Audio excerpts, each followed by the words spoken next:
Hi, everybody. Can you hear me? I see thumbs ups.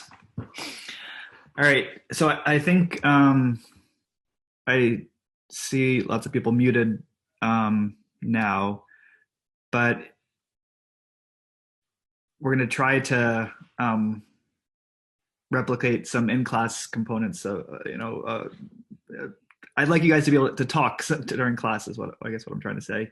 So please unmute yourself at any time during the lecture. I guess it's convenient, I guess, to keep yourself muted if somebody else is talking, but please feel free to interrupt by just okay. So I should back up a second. So my name is Andy. I'm a professor in the math department, and this is Fourier analysis. So the plan for the class is, or the plan right now, I guess, is I'm going to try to give live lectures twice a week during the usual meeting time. These will be recorded, so I'd like for you to come if you can, if your schedule allows for it. But I understand if you can't for any reason. So you're welcome to watch the recorded lectures. The thing you'd miss, I mean, so I guess you won't miss much if you can watch the recorded lectures whenever you want. The thing that you'd miss by skipping the live lectures would be to be able to ask questions during the lecture.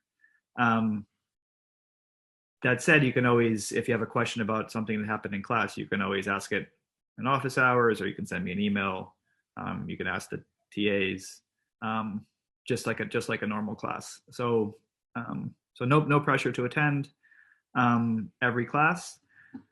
But if you can, that would be great. And for me too, it's a little bit lonely talking into the void. That was my ultimate decision on whether to do it live or recorded lectures. Okay, so I sent out. There's a Canvas site. I see that many of you have been able to access, or I think many of you have been able to access since you're here, I guess. And that's where I'll post the homework. I'm going to speak to that. We have two TAs for the class, one graduate student TA and one undergraduate TA. And I'm going to talk to them tomorrow and set up how the homework will work. But since remote, they'll be submitting some type of PDF file, probably directly to Canvas, directly through Canvas. So the other option is Gradescope, but I think I'm going to try to encourage the TAs to try the grading thing within the Canvas uses. The weird thing, the non-standard thing that I'm going to try this semester, which you might have seen. So on the Canvas page, I have a syllabus uploaded, as well as some other information about the course, a rough outline of the topics we're going to cover.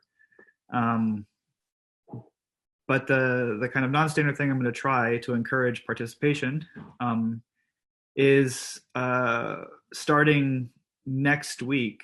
I'm going to ask one component of your grade this semester will be some type of presentation. So either and these will occur if you can attend live lectures. I'd encourage you to so the idea is to try to do greater than or equal to 1 during the semester. And this is kind of in lieu of a midterm exam. So the idea is I'll be updating a file. I started adding some problems and topics to it. Some of them are just topics in the book that I would normally cover in lecture. So I'll ask one of you guys during the week when that topic comes up I'll stop sharing my screen, and whoever's turn it is can start. So I guess one technological thing you'll need is some way to I understand that MIT has been handing out iPads or tablets to people who uh, to anyone who needs them. So that's one thing that if this is an issue, please let me know if you don't have access to a tablet or way of connecting it to your screen. Or there's other ways too. You can prepare slides, things like this. But or write on a paper and take pictures of it and present the slides on your computer. Okay, we could discuss this, how you go about presenting in a. I'll give some more information about that. But the idea would be during lecture, you'd take over the lecture for 10 or 15 minutes and present the topic I ask you to present. And during that time, I'm a student in the class, and I will probably ask some questions. Not questions where it's not an exam type setting where I'm going to try to stump you. I'll ask a few questions as they come up, or things that I would be interested in hearing more about this topic. And we can, for the first few volunteers, we can kind of set up a time to discuss it a little bit, or even practice. This is one component of it. So either you can give a 10-15 minute presentation during class on a topic as they come up, or you can do this during office hours. The problems for office hours, I'll tend to suggest problems that are part of the homework. So for a homework, 1 week's homework, I'll designate a few of the problems as presentation possibilities, and someone can volunteer that week to present the solutions to one of those problems in office hours, where the class is free to attend, or everyone else is welcome to attend as usual office hours. But then for one part of the office hours, for 10, 15 or so minutes, I'll give the floor to one of you to present the solution to a problem.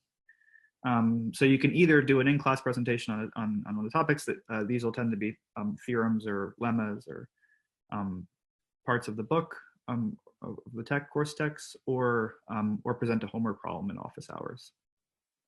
In office hours, I'll ask some questions. So you can do one or both of these things, and we'll kind of see after registration stabilizes how many people were in the class to set up a schedule. So this won't start until next week. I think the first time we'll probably do this is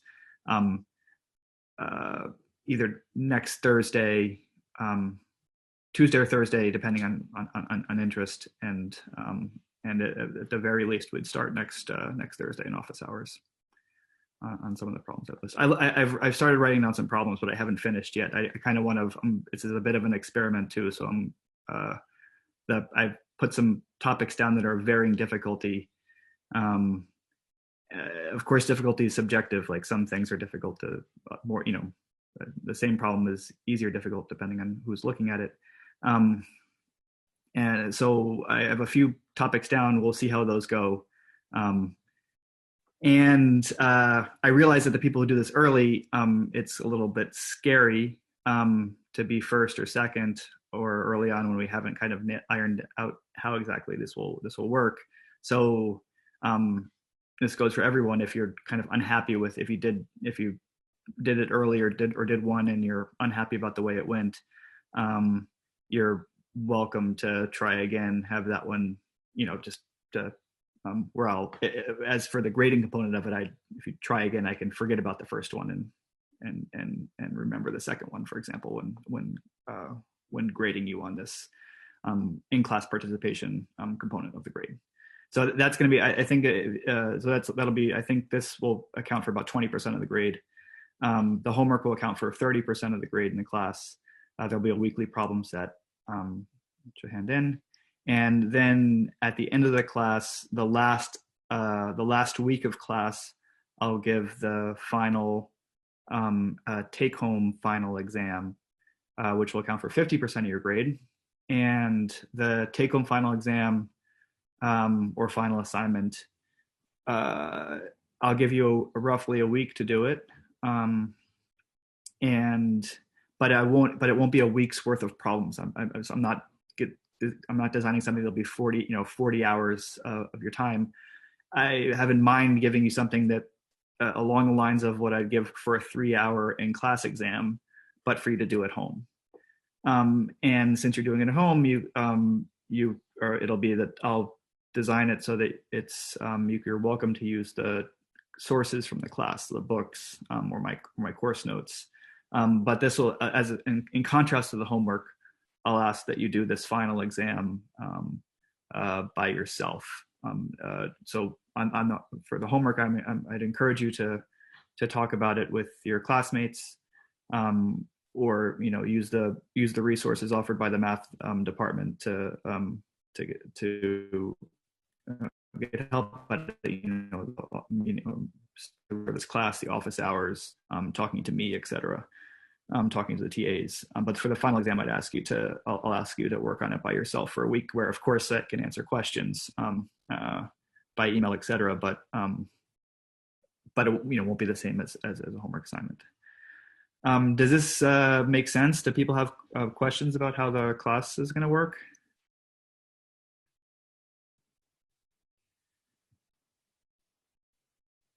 So I see some thumbs up, or a couple of thumbs up. Okay. All right. So we'll see how this goes. One other important thing is, so I'm going to give the lecture. I'm going to share my screen now.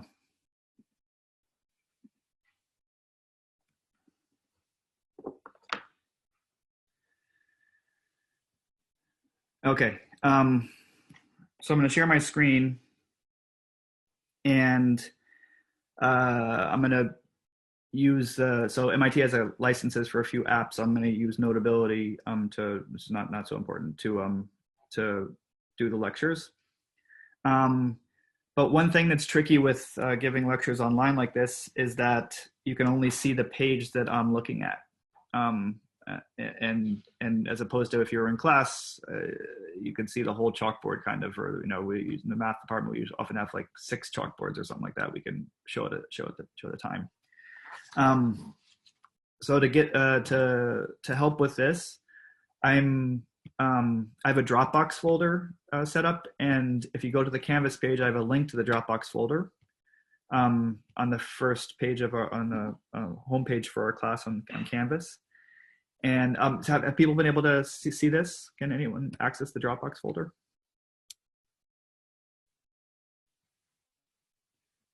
Sorry, I can't see all of you. By the way, so I'm sharing my screen now. Can someone confirm that they can access the Dropbox folder? I can access it. Okay, great. So via Canvas, you can access the Dropbox folder. And I'm gonna, after I finish each page of notes on my iPad here, I'll just, it takes a second. I'll just leave it and re-enter it, and this updates the file that's in Dropbox. So as we go on, you can, if you'd like, you can keep open or open or close every few minutes. I'm not sure how it'll work, but you might be able to just keep it open, a PDF file of the lecture notes from the Dropbox folder. And then you can scroll back during the lecture to look at things that we've already covered, or things that are not on my screen that you might be you want to look at. So you can keep open two copies of the notes that way. The Dropbox folder won't continuously update, but it'll update discretely every time I ask it to, kind of. So which will be I'll try to remember to do this every time I finish a page. Okay. So any questions about things?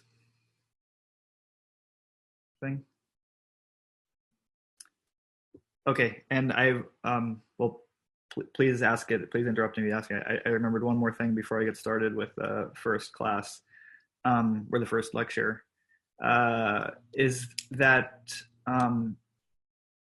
so I know that this isn't a typical semester where you'd be able to meet people in class and start working on maybe form groups to work on the homework. I know some of you might know each other already. or have like homework and study groups set up.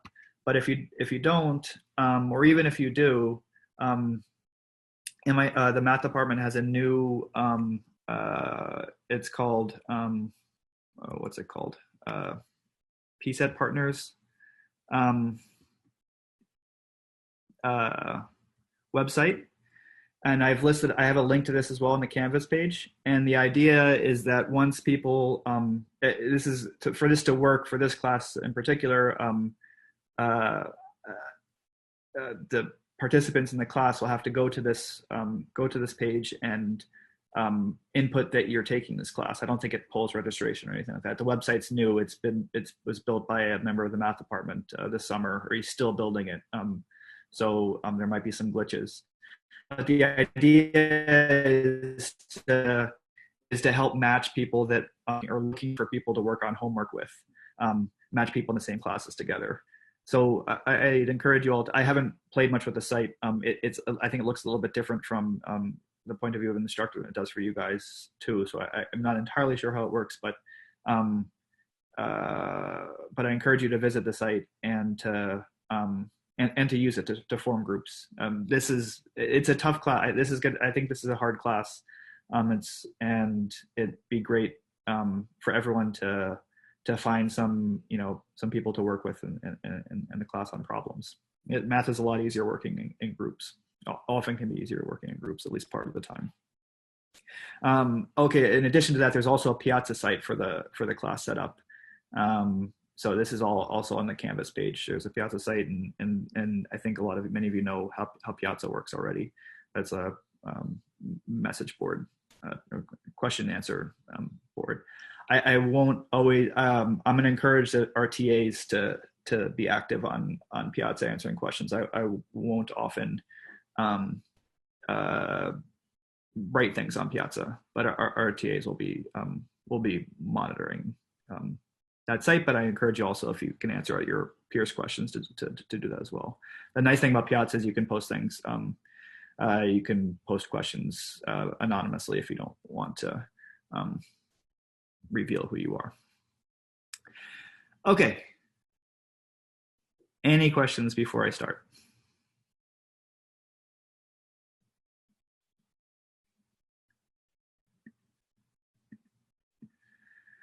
All right. Okay, so Fourier analysis.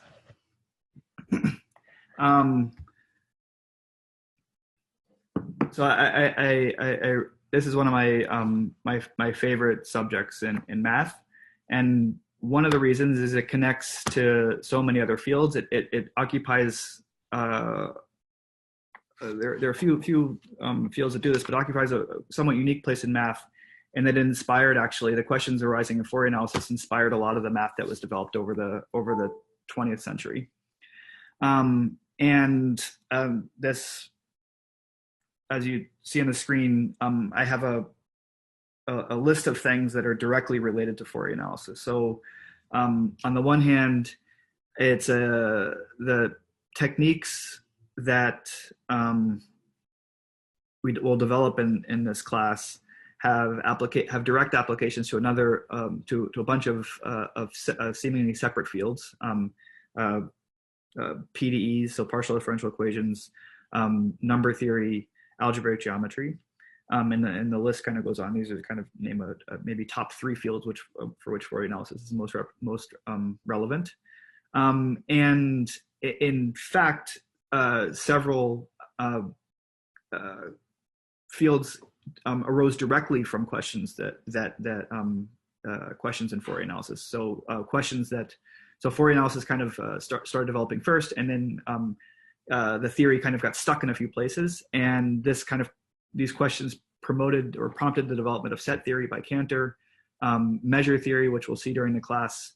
So Lebesgue's measure and Lebesgue integration were developed specifically to answer questions that arose in studying Fourier series and Fourier analysis. So we'll see exactly the question that motivated measure theory. We'll work over the first few weeks to get there, to get to this question, and then we'll develop measure theory as well in the class.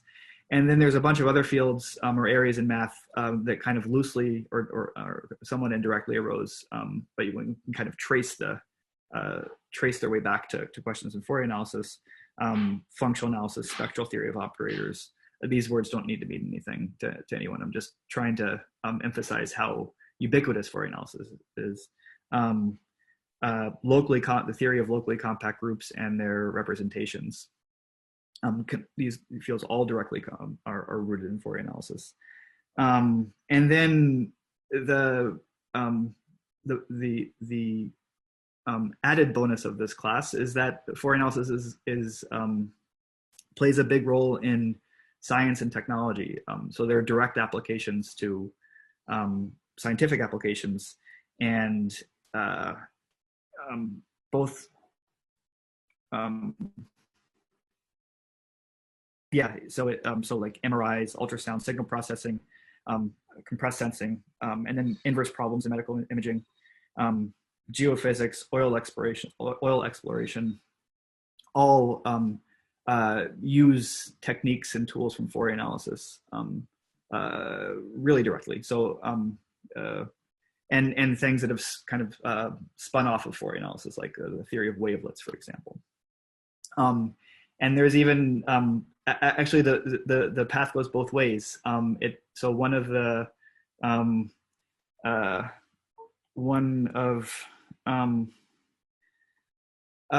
main so in the last part of the 20th century, the Chicago School in Fourier analysis was developed by these two mathematicians. One of them, his name is Calderon, and he began his career in Argentina as an engineer working for an oil exploration company. So he in his work for the oil company, started getting interested in these inverse problems, so trying to find oil. And this led him, he was quite remarkably already starting to develop math as just an engineer with very little training.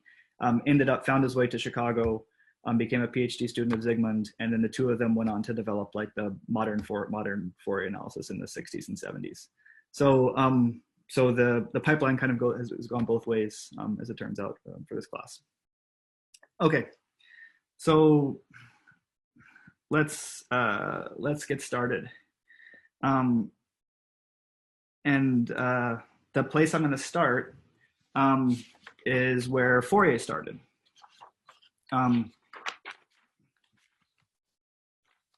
This is, or maybe Bernoulli started.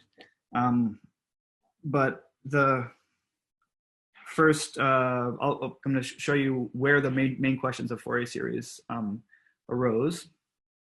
So imagine on this XY axis here. So the question we're going to study is that of the vibrating string.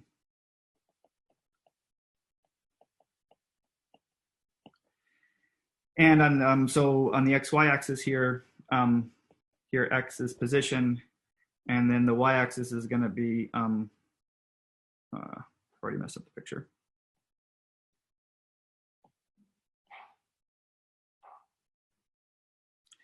So you can imagine a guitar string or violin string. And the height here is the displacement of the spring. So this is, the height is U of t at time t. So U of t in X is equal to the displacement of the string at time t. And so we'll give ourselves a string initially positioned like this, and maybe we've plucked it, maybe it's just stationary like this, and we're going to ask how the string evolves in time. So imagine plucking a guitar string, and we can think of the string as a very small piece of mass, obeying Newton's law. So force is equal to mass times acceleration. Newton's law.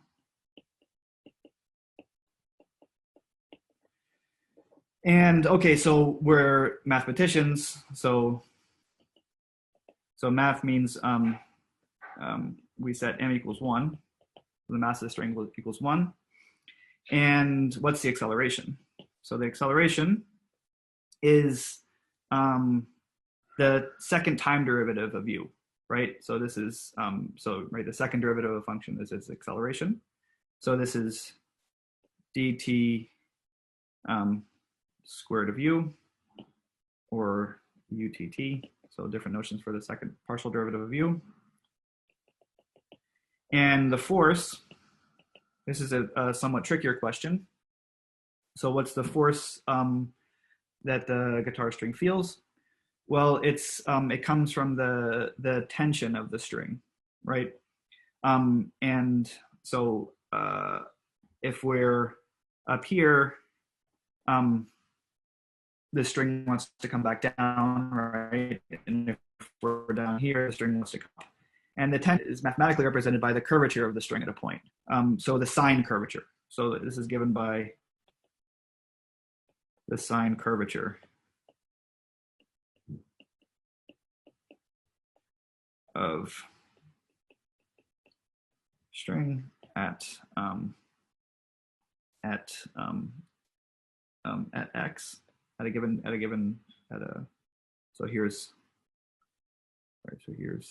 x and here's u of tx. So this is the second, this is just the second partial derivative with respect to x.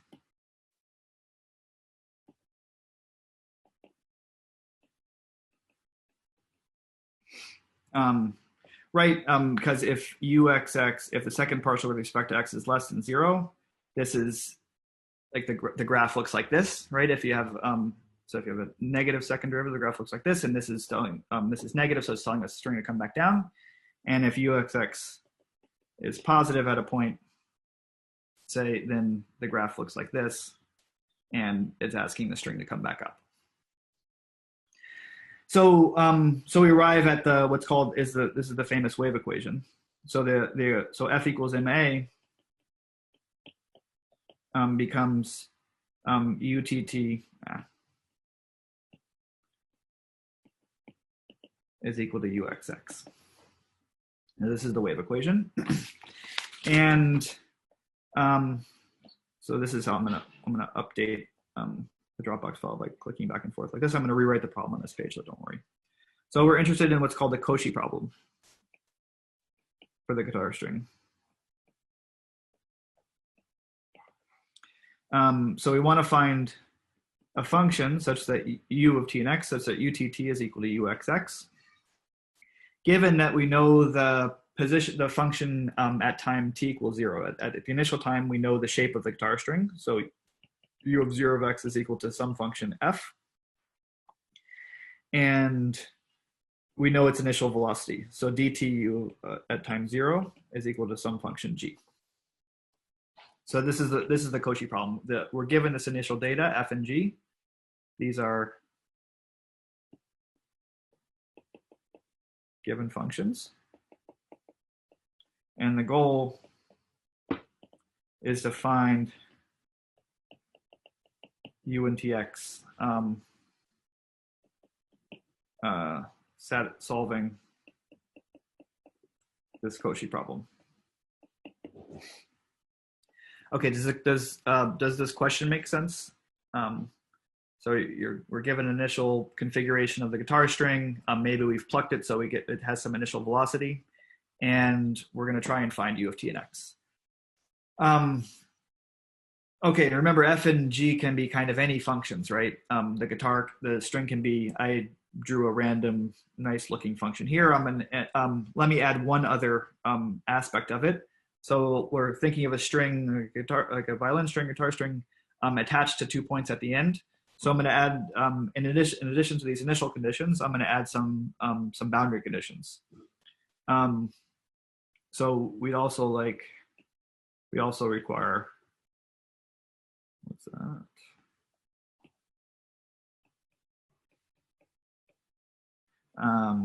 F of 0 to be 0. Since we're mathematicians, let's make this the string connected here at pi, which is a funny length violin. So on f of pi equals 0. That choice, of course, isn't so important, but it's kind of classically classical for the field. And we'd also like the velocity to be dead at the ends. So g of 0 is equal to 0, and g of pi is equal to 0. So this is our full problem. This is our Cauchy problem together with these are called the boundary conditions. So what the string looks like on the boundaries: 0, x equals 0, and x equals pi. Okay, so the first thing I'm going to do, I'm going to show you how D'Alembert solved this problem first. So the first clever trick is I'm going to extend f and g to the full interval minus pi to pi by making them odd, making functions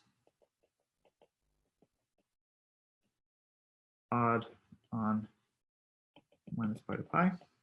So which just means that so it looks like this on 0 pi. Say the function looks like this, then I'm gonna extend it to be an odd function. This is supposed to be symmetric with respect to the x equals 0. So this is minus pi. And then I'm going to extend the functions further by making them periodic functions on the whole real line. So I'm just going to continue. I'm going to continue just make reflections of this function on every interval of length 2 pi. So make them periodic. Then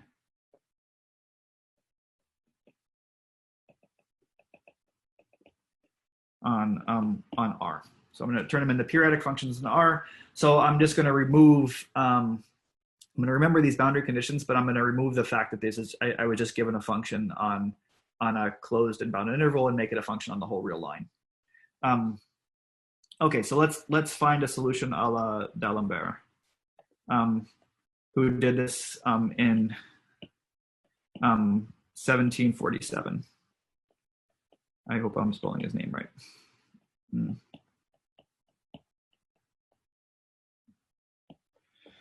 Okay, so what D'Alembert did was he said, okay, I don't know exactly what he said, but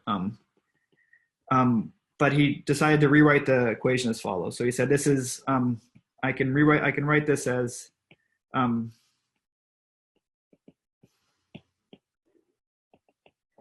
this, where I imagine these operators here are kind of algebraic things that I can manipulate as follows. So this is dt squared minus dx squared applied to u is equal to 0. And so this is so these are true if and only if. He said, oh, I can factor this. I have the difference of two squares where the squares now are these partial derivatives, and I'll factor it like this. So dt minus dx dt plus dx of u is equal to 0. So don't worry too much for the time being about what this all means. This is formal for the time being. You can take this all of these as formal manipulation. Okay, and then either you're D'Alembert in 1747, or you're one of us now, and we're trying to find the kernel of a product of two operators. So he's viewing this as a product of two linear operators, like in your linear algebra class. And you say, how do I find the kernel of a product of two operators? Well, the laziest way to go about this, or the most naive way to do this, is say, well, let me try and find the kernel of both of these individually. Okay, that's the lazy thing to do, but it turns out in this case it's going to spit it. It's going to give us the right answer. Not something that you should always do, of course. So first, I want to find the kernel of this operator, and then I'm going to find the kernel of this one. So I want to find a function v such that v of t, the partial derivative, so dt of v, let me write it like this, dt of v plus dx of v is equal to 0. Find all functions v like this. And I'm also going to try and find all functions w such that dt of w minus dx of w is equal to 0. Solve these two equations first and see if I can find a solution to the equation involving u. Well, this first equation, the function should satisfy v of tx is equal to g of x minus t. So there's some function g. If you give me any function g of a single real variable, and then I do the composition of composing g with the function x minus t, and so so g is a function of a real variable, and then I look at g of x minus t. If I take the x derivative of this, and then add it to the t derivative of this, right? I use a chain rule, and I get something. This v satisfies this equation. And same for the bottom. I can set w of tx. You give me any function f, capital F of one real variable, and I write f of x plus.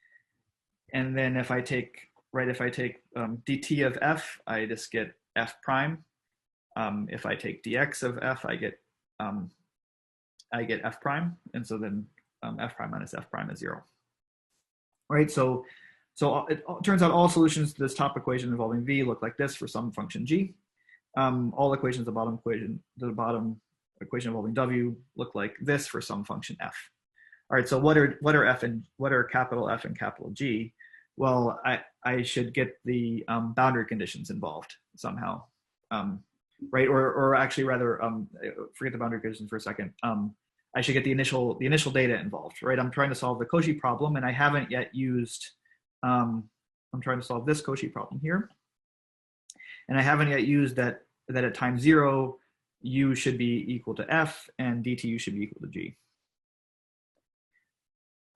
So the first step, my first naive guess is that. So remember, I'm trying to find the kernel of this product and so what I can do is just add elements of the kernel of the two components of the product. So u of tx, I'll write it as f of x plus t plus g of x minus t. And okay, now the goal is to find capital F and capital G. So this, first off, this solves the wave equation. So what about the initial data? Well, I want u at time 0 to be equal to this function f of x, which was given to me. This is the initial position of our string. So if I plug t equals 0 above, I get f of x plus g of x. So f, capital F plus capital G should be equal to little f. So this is already now using initial conditions. I'm seeing how it can possibly find these functions capital F and capital G. Their sum should be equal to little f. And I know that the initial time derivative is given by the function little g of x. So, and if I take dt of u, as I've written above, then I get, what do I get? I get f prime, and plug in 0 comma x, I get f prime of x minus g prime of x. All right, so dt of u evaluated at the point 0x is given by f prime of x minus g prime of x. Okay, and now I have a system of equations for f and g, capital F and G, okay, involving their derivatives as well. And I'm just gonna do some algebra and calculus to solve this system. So if I differentiate the first line, if I differentiate the top line above with respect to x, and then add it to the second line, I want to cancel the g primes.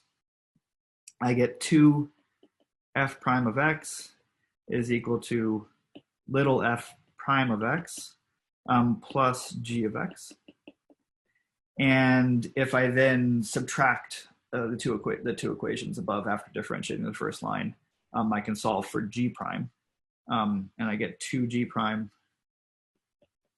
x is equal to f prime of x minus g prime of x. Right.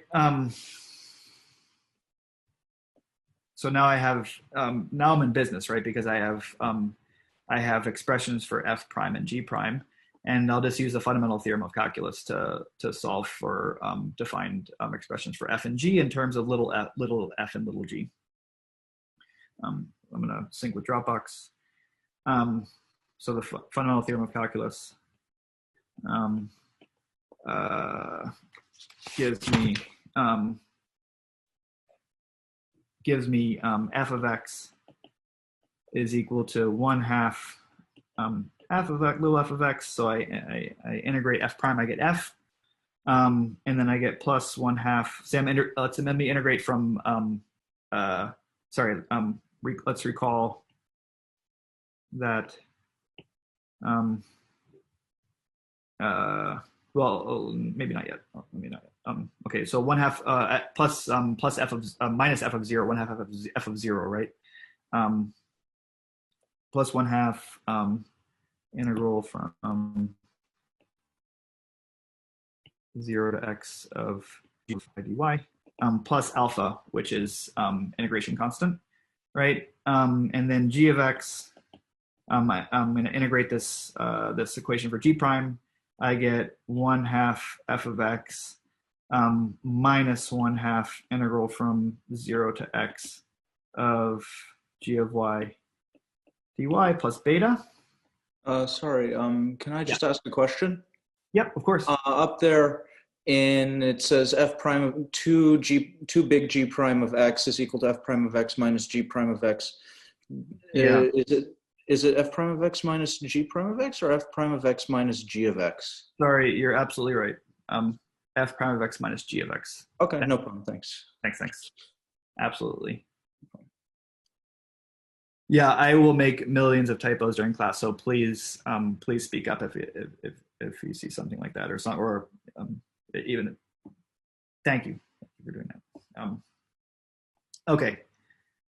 All right, so I now just use the fundamental theorem of calculus integrated. I have these two integration constants, which I don't like, but I now remember that that my boundary conditions. So f of 0 is given by capital. Remember, little f is given by capital F plus capital G. So little f of 0 is equal to f of 0 plus g of 0, which is equal to alpha plus beta. Right, if I plug in 0 above. So this should be equal to 0, so alpha plus beta is equal to 0. And my solution is given by adding these two together. So, and then, or f at x plus t, sorry, f at, which one is which? F at x plus t and g at x minus t. So, so u of tx is, I have a formula now in terms of initial data. So if you go back a slide, you'll see this is given by 1/2 f of x plus t plus f of x minus t. So I average these two, and then plus 1/2 the integral from x minus t to x plus t of g of y dy.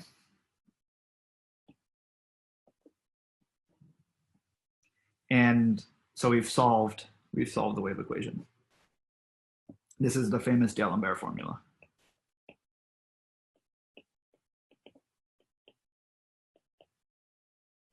And it's kind of amazing, right? Just with some calculus tricks and cleverness, we've given any initial data, I guess, nice enough in it, we did in the data to be nice enough so that we could do calculus tricks in the data. We got a formula for the solution. Okay, this is a beautiful formula, right? It tells us how to solve the wave equation. It's amazing that D'Alembert figured this out in the 1700s. But it's also a little bit scary, right? It required some trickery, a lot of trickery. So we had to be pretty clever to do, or D'Alembert had to be very clever to figure this out. And unfortunately, this is just not very generalizable. so I wrote down this idealized wave equation. This doesn't really help us solve other PDEs. It, in fact, doesn't really help us even solve the wave equation in higher dimensions where a lot of nature occurs. So imagine instead of a vibrating string, you had a vibrating drum or membrane, or you had planets and stars and things like this. Okay, so it turns out though that in higher dimensions there are other tricks that you can do to solve to find explicit formula for solutions to the wave equation.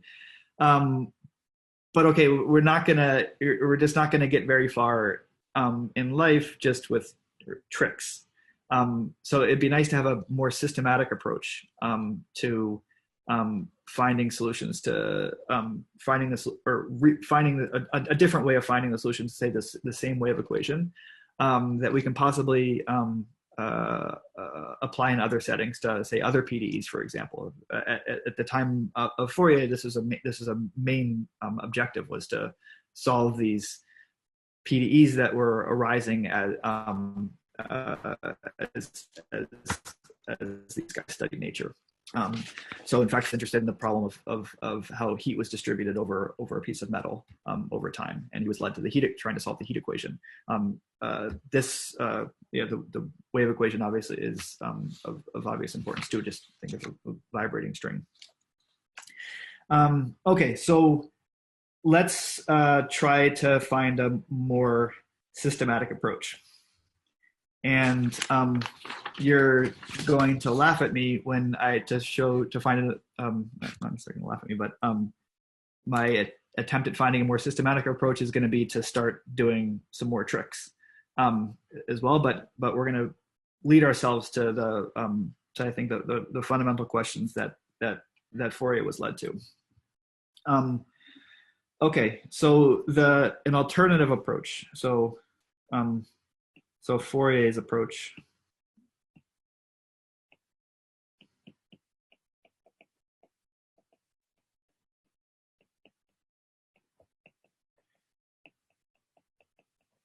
to solving the Cauchy problem for the wave equation, for example. This was in fact first suggested by Bernoulli, Daniel Bernoulli, I guess. There are a bunch of Bernoullis, their whole family, uncles, grandparents, etc. I think this one was Daniel Bernoulli.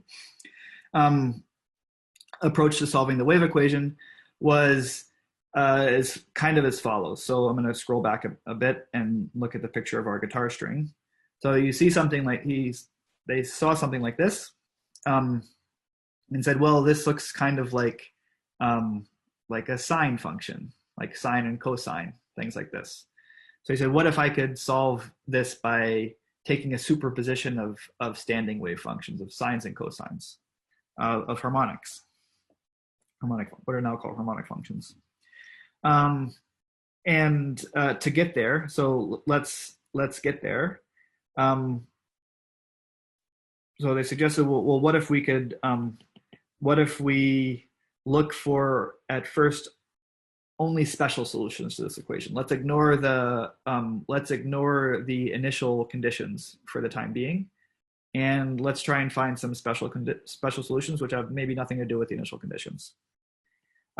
So the idea is what I think Bernoulli imagined was, what if I could, are there any solutions of the following form, where the solution u of tx to the wave equation looks like some function phi just of x times some function psi just of t. This is called separation of variables.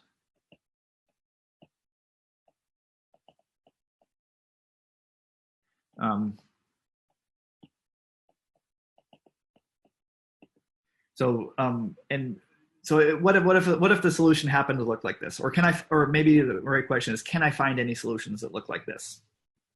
Does this make my life easier? Well, the equation utt minus uxx equals 0,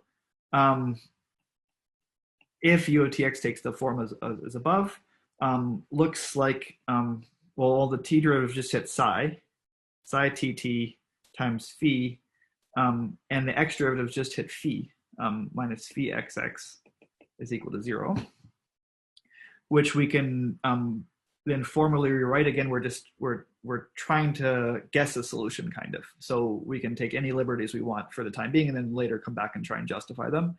And okay, if psi and phi don't vanish, oops, I've made a typo for sure here. I'm missing a psi.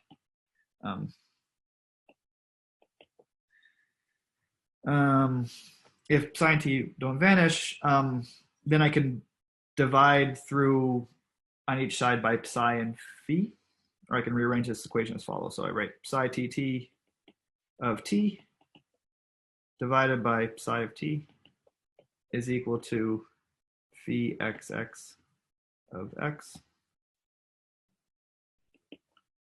divided by phi of x.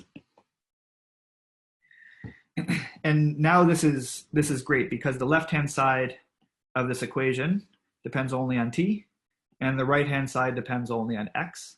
So this has to be satisfied. If there was a solution like this would have to be satisfied for all t and x, which means that these two ratios, these two quotients can only be given by a constant, right? They have to be constant, so equal to the same constant. So these both have to be given some constant lambda for some constant. Otherwise, there's no other way for this equation to be satisfied. All right. So now we have two equations now. One equation arising from the fact that this quotient is equal to lambda, and one equation in x coming from the fact that this quotient should be equal to lambda. So we have the equation 1 psi of tt of t minus or equals lambda times psi of t, and phi xx of x is equal to lambda times phi of x. This is equation 2. So we have one equation in t, one equation in x, and the nice thing is that these are ordinary differential equations now. They're not partial differential equations. So that was the point of this exercise. It reduced the PD to 2 ODEs that we can try and solve. So let's try and solve one. And the solutions to one are given by exponential functions, right? If you think about a function which is differentiated twice, you get the function back except multiplied by some constant. It's an exponential function, but if I want it to oscillate in time, then I need lambda to be negative. Right? So if I want psi prime prime is equal to lambda times psi, if I want psi to oscillate in time,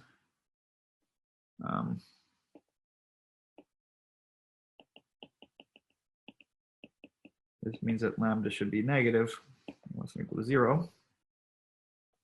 I've forgotten how to spell oscillate. Please forgive me. That doesn't look right at all.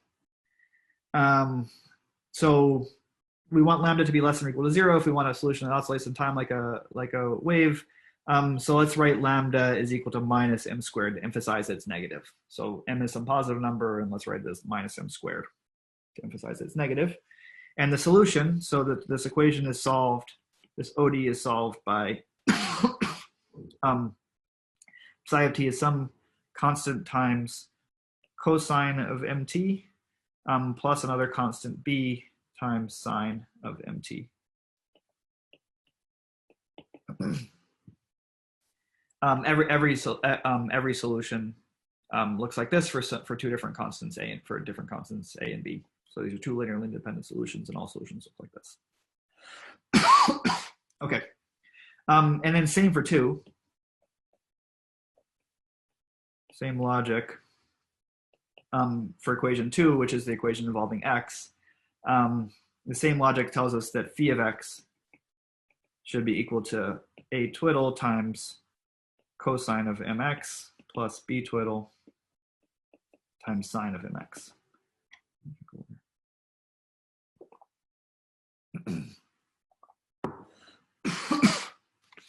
Okay, and so the game again is now to try to find these constants. What are allowable constants? And we've been at this point trying to solve the equation, and haven't yet used some of our initial conditions or the boundary conditions. So what do the boundary conditions tell us?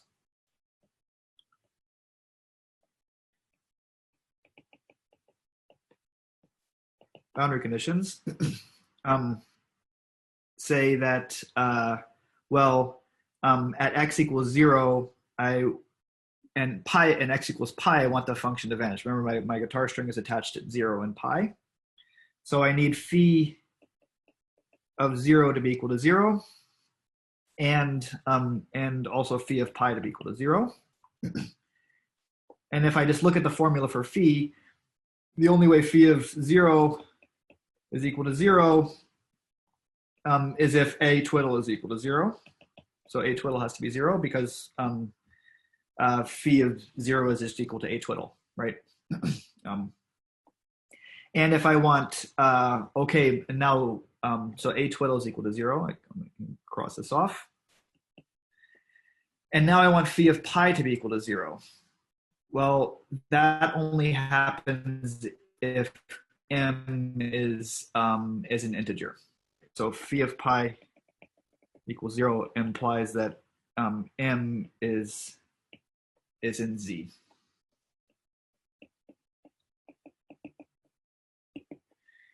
And I can, so m equals 0 implies the whole solution is 0. And if I have m less than or equal to -1, I can rename the constants. Oh, this is hard to read.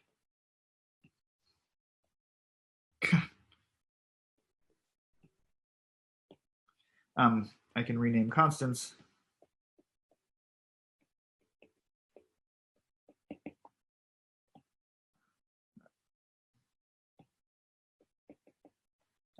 Which means I can, it suffices now, I can restrict to m bigger than or equal to 0.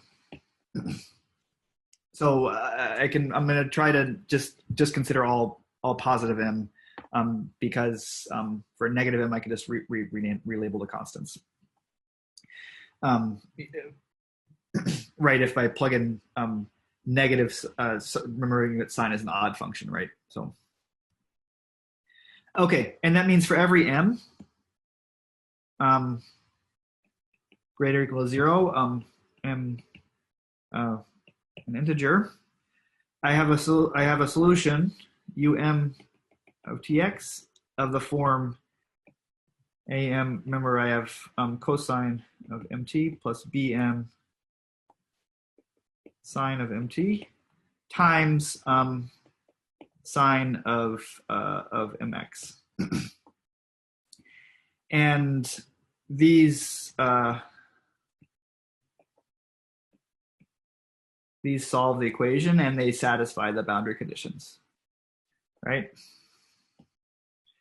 And so what Bernoulli asked and was skeptical of, and what Fourier asked and he was more confident in, and there's a reason why we now call this Fourier analysis, is he said, okay, while this solution has nothing, I haven't yet talked about the initial conditions, right? My initial, the initial position of the string and the initial velocity. But the equation in itself, like taking partial derivatives, are linear operations. So I can take sums of these. I can take two of these and add them together for two different integers. And maybe in general, if I take an infinite sum of these, I can recover the initial conditions. So I set, these are called, sorry, let me, the word I wanted, these are called standing waves.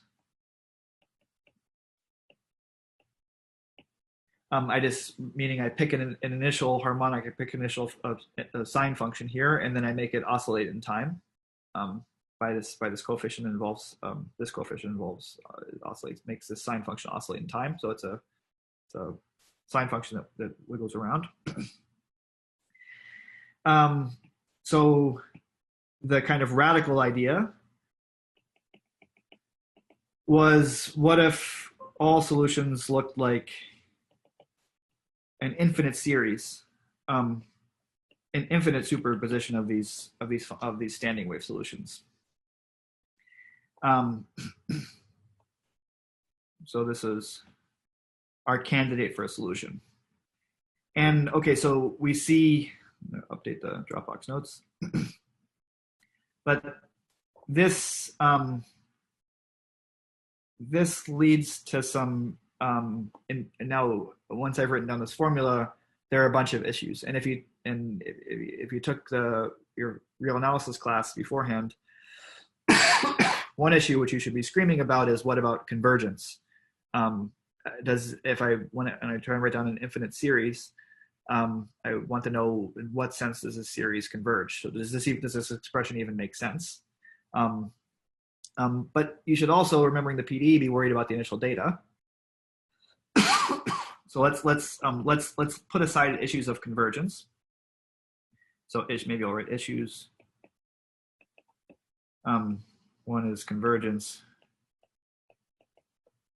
and two is an initial data.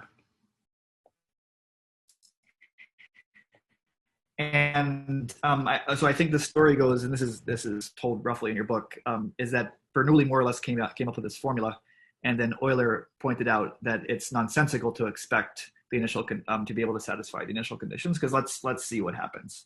So I want let's set this aside. And for 2, I remember I want u of 0 of x to be equal to f of x. And if I plug in u of 0 of x into this formula, and remembering what this is, so I plug in x equals, I plug in t equals 0 here. This sine mt vanishes when t equals 0. And cosine mt is equal to 1, right, when t equals 0. So I'm just left with the initial function f would have to satisfy the formula sum from n equals 1 to infinity am times sine of mx.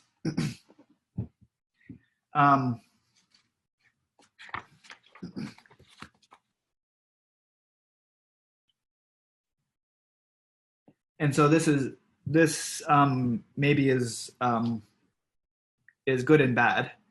So what this means is, if I wanted, so remember that f is a, so remember,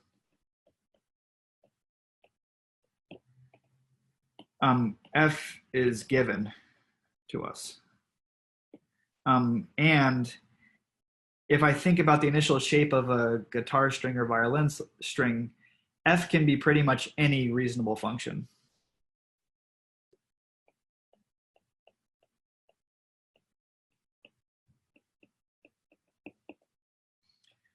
So in order for this solution that we wrote down, a superposition of standing waves, to satisfy it, for this candidate to be our solution, we would need to be able to represent any reasonable function. Remember, like so like the guitar string could look like this, right? Maybe, you know, like if you imagine pulling a guitar string straight up and then letting it go. This is a reasonable candidate for f, or at least limits of kind of smoother versions of this could arrive as in this type of continuous but not differentiable function. And you can imagine very funny looking functions f, or very oscillatory functions f, as candidates for initial data. And you'd want to say that no matter which nice enough function you give me, I can find these coefficients am to represent this function f by this formula, by this series representation as a superposition of standing waves. And okay, I said that this was this type of formula, this type of solution or representation for a solution. This was, I guess, existed in Bernoulli's writings. Euler was a big doubter of this. And this kind of died after Euler was like, no way. D'Alembert also thought this was kind of nonsensical for this to right. This is kind of crazy. Like, why should I think that any nice enough function should be representable by a formula like this? And so that was in the mid 1700s. And then in the early 1800s, Fourier revisited this problem, I guess in the context of the heat equation. He arrived sort of at the same type of question that Bernoulli and Euler had dismissed. And Fourier was like, no, I think this is right.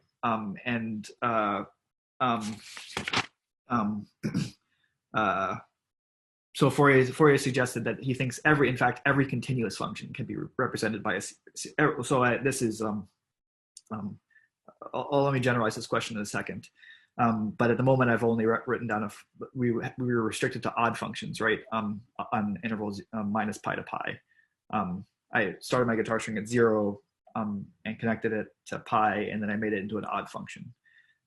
So I guess Fourier's conjecture was that every continuous odd function could be represented by a formula like this. And then, well, what about even functions? So if data were an even function,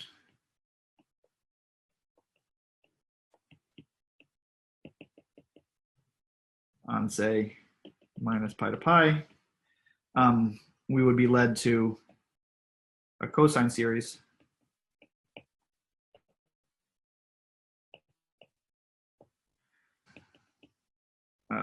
maybe I'll write this as f twiddle. I already used g for something else.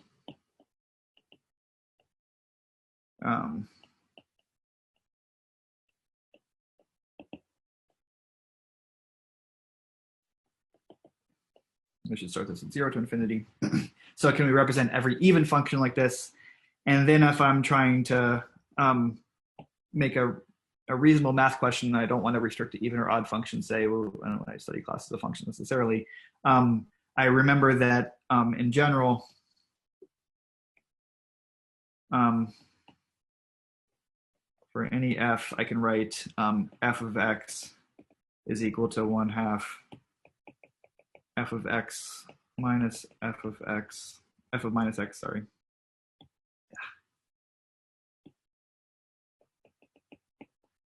Plus 1/2 f of x plus f of minus x. And this is an odd plus even function. So, and then also recalling Euler's identity.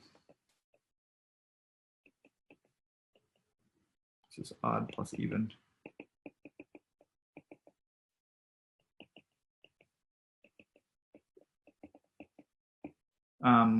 Which is e to the I theta is equal to cosine theta plus I sine theta.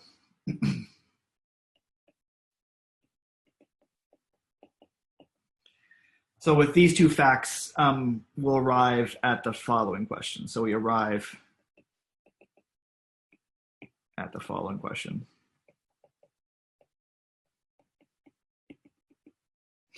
So the question, given a function f from minus pi to either the real numbers or the complex numbers, I don't care if it's real valued or complex valued, can we find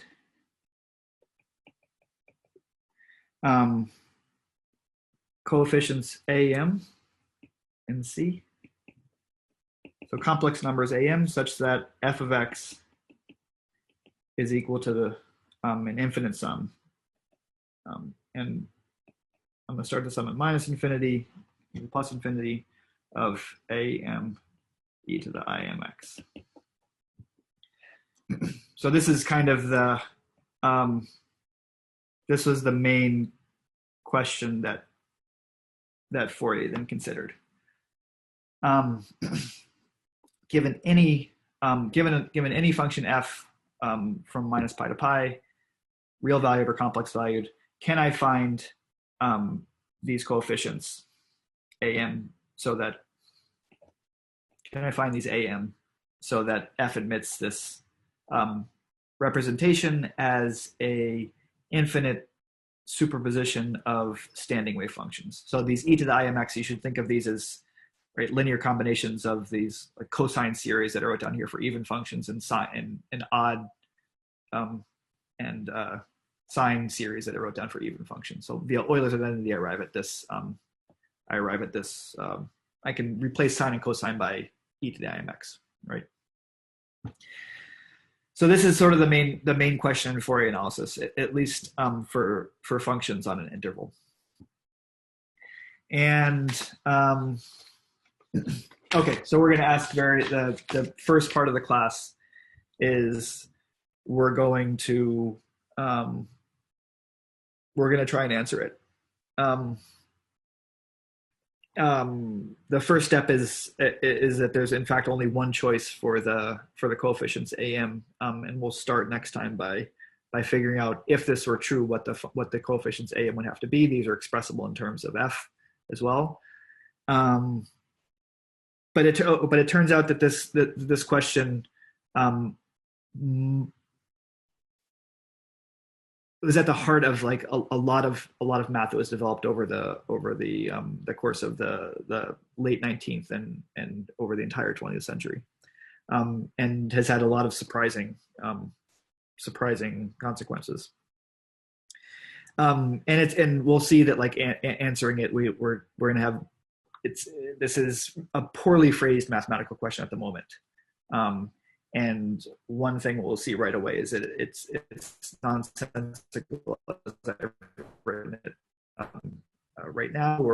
That f be we're gonna have to actually give ourselves some more information about f in order to answer it. The immediate answer to this question is the answer as I've written it right now is absolutely not.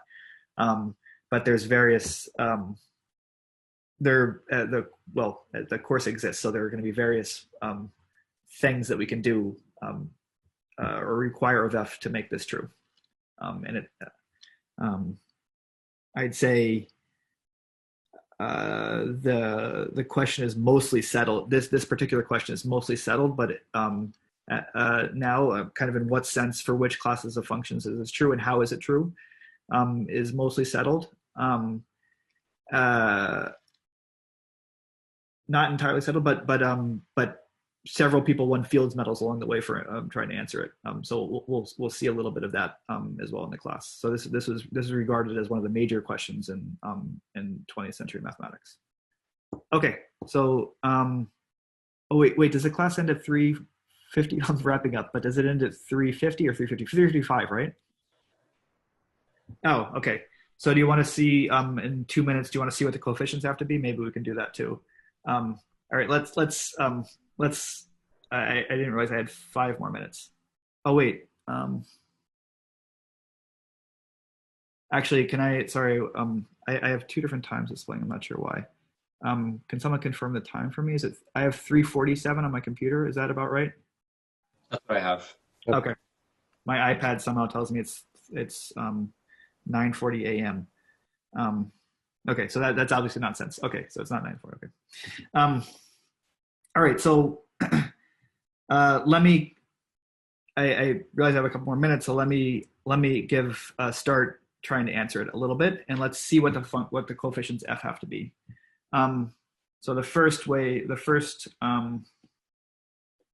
So first,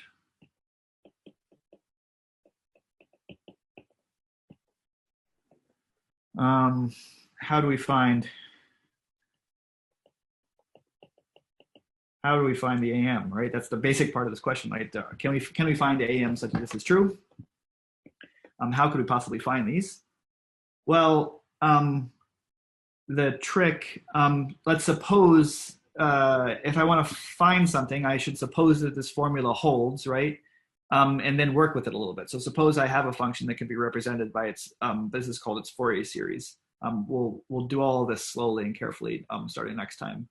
But if I have a function that emits a representation like this, and suppose everything is really nice, this series has all the convergence properties you might want, so that in particular I can integrate term by term. If I multiply both sides by, so multiply by e to the minus I in x for some integer n on both sides, and integrate from minus pi to pi. What do I get?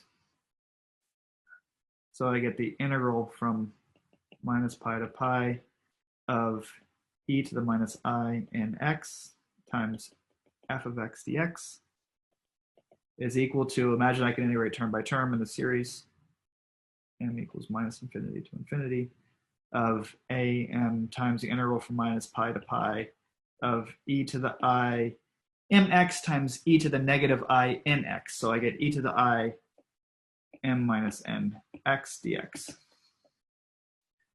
Well, now this is this integral that I can compute, right? For any, if you give me any fixed m and n, I can compute it. So minus e to the I m minus n x dx. This is equal to, well, it's equal to, if you can do the computation, but just if m and n are not equal to each other, then this is equal to 0. Maybe I should write like this. E to the I, there's a little lemma, e to the I k x dx is equal to 0 if k is equal to, if k is not equal to 0, and is equal to 2 pi if k is equal to 0. If k is equal to 0, then I just get integral of 1 over minus pi to pi, that's given by 2 pi. So what happens, this, I get 0 every time, so this is a sum, right? If I imagine this is as a sum, not as a series, iterate term by term, I get 0 whenever m is not equal to n. So the only term that survives over here is a sub n. So I'm left with, so I have a formula now. So this means that an is equal to integral from minus pi to pi e to the minus I in x f of x dx. So we should in fact give these a, so if I have a function represented by its Fourier series, then as in this question above, then there's only one choice for the coefficients. I can express those as in terms of the function, as an integral of the function, right? E to the minus I in x times f of x dx. So I should give these a special name. I should stop calling them an. I'm going to define a special symbol. Should there be a 2 pi somewhere on the bottom? Absolutely. Over 2 pi. 1 over 2 pi. Thanks. Sorry about that. Yeah, the other tricky thing that I'm going to fail during the semester is that I'm going to make 2 pi equals to 1 a lot. Okay, yeah, but yeah, absolutely, there should be a 2 pi there. Okay, so this is my definition for, I'll call this f hat of n. It's a function of f and n, right? So so this will be my symbol for the Fourier coefficients. And our question, this is called the nth Fourier coefficient. And our question now is, our vague question is now, given any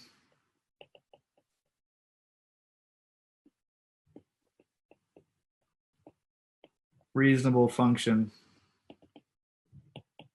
f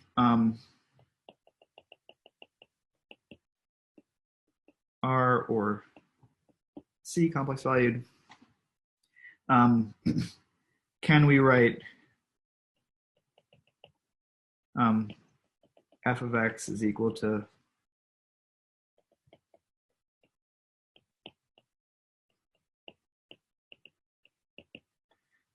f at, sorry, these should be m's.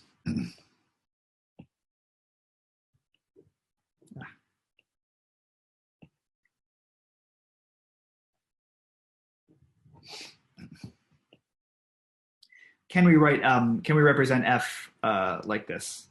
And as where f hat m is as above 1 over 2 pi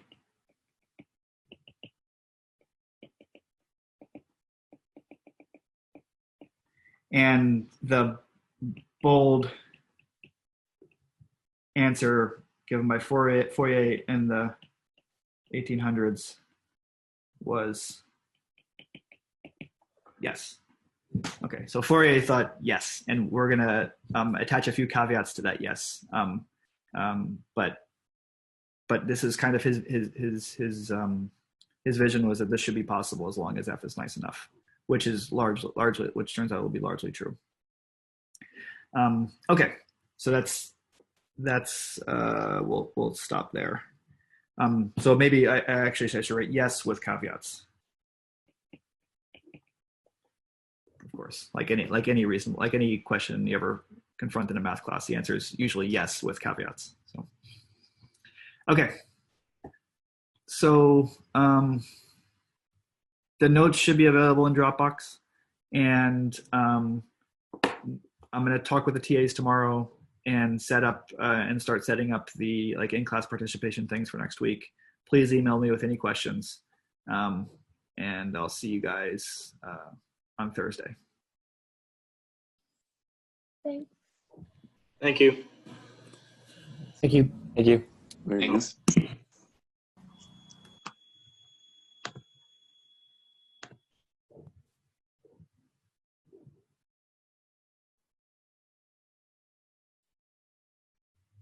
That went really well, I think. Just wanted to let you know. So. Oh, thanks, Tyler.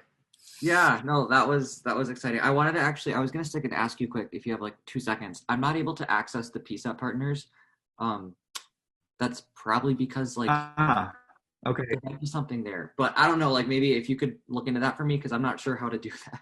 I will. Okay, I will. Okay. Thank you. Bye. All right. Thanks, Tyler. I'll do that. I'll do that for sure.